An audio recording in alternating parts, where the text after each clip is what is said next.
Welcome to the Genius Factory. Enjoy the video. In this video, I will explain how to lower your potassium. High potassium, or hyperkalemia, can be a serious health concern, impacting your heart and overall well-being. We'll explore practical steps you can take, starting with dietary adjustments.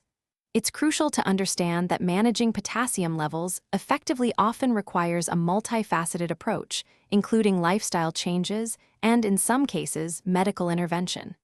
Remember, always discuss any health concerns with your doctor. A key step in lowering potassium involves careful dietary choices. You'll want to limit foods notoriously high in potassium, such as bananas, oranges, potatoes, and tomatoes.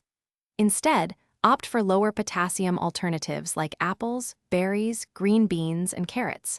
Preparing vegetables by leaching them, which involves soaking and boiling, can also significantly reduce their potassium content. Always check food labels for potassium per serving to make informed decisions.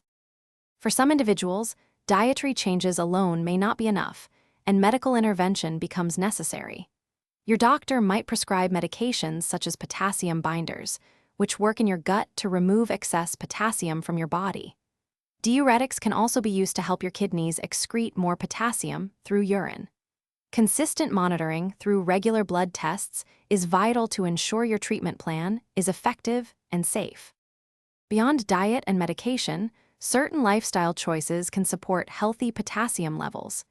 Staying adequately hydrated helps your kidneys function optimally, aiding in potassium excretion.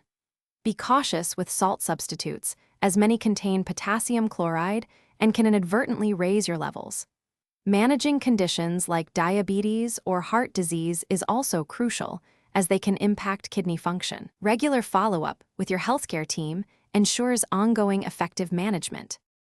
Thanks for watching. If you found this helpful, don't forget to like and subscribe.